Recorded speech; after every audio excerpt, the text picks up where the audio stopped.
fucking might as well keep going. I got a couple more stories about that place. So I worked primarily in the nightclub part of Xtremz, and occasionally I worked in the sports bar when I was picking up extra shifts and shit. And they were fucking dumb enough to let this biker gang in. The Hells Angels. Now, when I worked at Kokomo's and they didn't fucking let them in because they knew what was going to happen. So right at the door, they shut them down.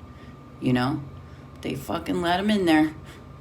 So I'm talking to I was waitressing that night, and I was talking to another waitress. I'm whispering her to fucking, look at her. That dude's like, it was the president, right? And I had cop friends that showed me FBI photos of that biker gang prior to that, coincidentally. So I fucking knew that was the president, right? I'm like, look at that dude, he fucking murders people and shit. He's like, hey, you, come here. I'm like, oh, fuck. So I walk over there. He goes, what the fuck were you saying to that girl about me? I said, I said you were cute in a criminal sort of way. I thought he'd laugh. That'd be the end of it. Fucking, I'd walk away without getting murdered. And he's like, you know what? You're cute too. You're my girlfriend. And he puts his arm around me.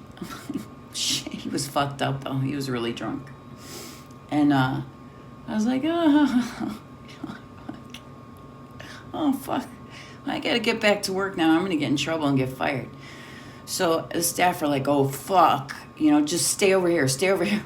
Don't fucking go over there by them, And everybody was freaking out. And a couple of my buddies, I got really close with these two bouncers. They were fucking ginormous. And they handled their shit, but they were the most sweet, gentle fucking people in the world. They came over to my house one day and they knocked on the door, and my daughter, she was little, she could see them, and she fucking screamed because they are huge guys. And one was a teacher. The other one actually was a Nigerian diplomat's son.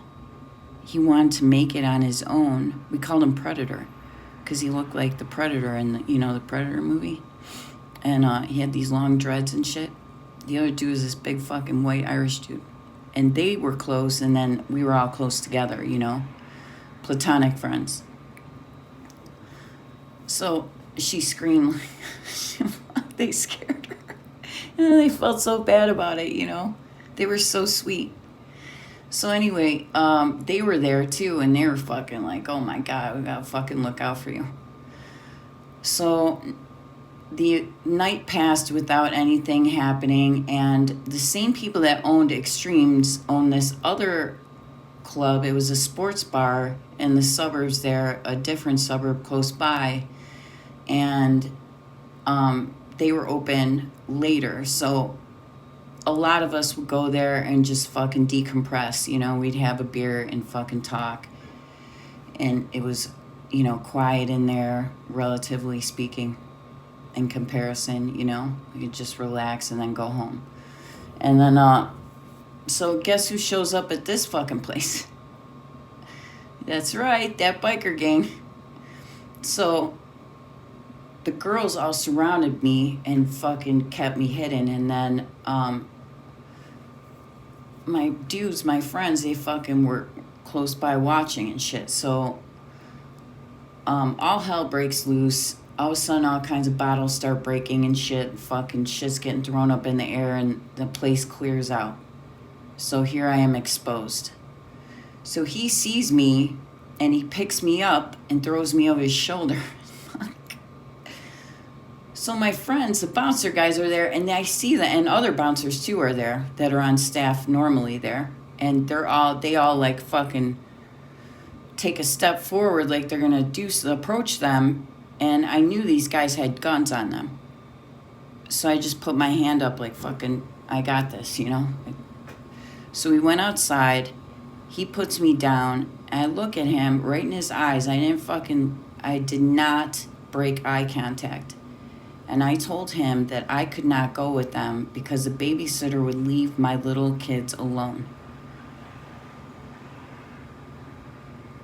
Instinctively, I knew that, you know, that would somehow